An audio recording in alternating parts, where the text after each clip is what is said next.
Welcome to part 2 of the American immigration story. This is Marivir Montebon. Mohiakonuk means the great water constantly in motion. This was the name given by the Mohicans to what is now known as Hudson River. It was Henry Hudson who sailed here quite accidentally in 1609. Hudson is an Englishman who worked for the Dutch. The name of the company is East India Company. This is a monopoly trade, and he was assigned to look for a short route from Europe to Asia. They would want to explore Asia for its spices.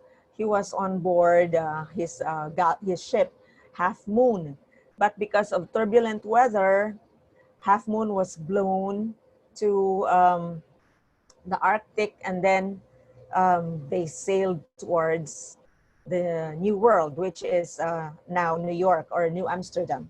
So they sailed from England in April 1609, and they reached the river, which is now Hudson River, on September, or that's like 5 months at sea.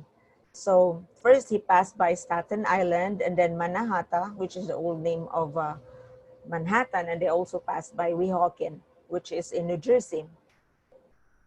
And Hudson was killed in a mutiny in 1611.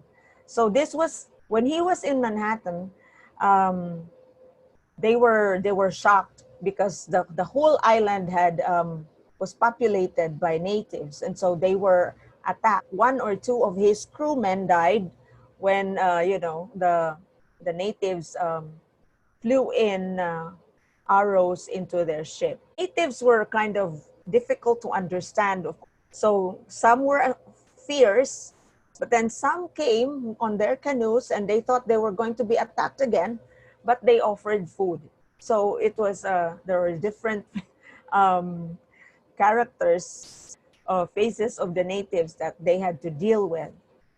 So that was the beginning. Henry Hudson did not establish the route to the east. Finding the New World, what was to be called the New World, was a welcome surprise as far as the Dutch Republic was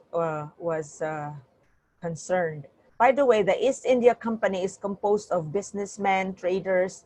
Remember this, that English and Dutch were in competition for power. In 1600, it was the Dutch who was considered the richest country in the world.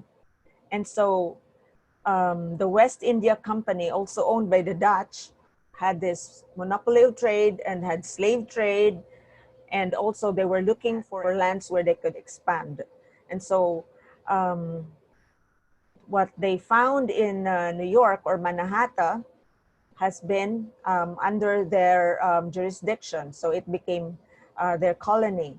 And so the first governor of New Amsterdam was Cornelius Jacobsen May. And if you see here, this is where the Dutch colonizers stationed itself in the tip part of Manhattan. During the governorship of Kiff, there was intense bloodshed. During the Indian Wars, he was replaced by Peter Stuyvesant, very popular name in New York. He was the last governor of New Amsterdam. He was an absolutist. New Amsterdam continued to be a trading hub and a place for religious conflict, and where natives continued to defend their lands. There was a big war of natives that happened in his time, and also in his time, the British troops conquered New York, and he decided not to fight against it, so they had immediate truce. On September 8, 1664, New Amsterdam became a British colony. It was named New York after the Duke of York, the brother of King Charles.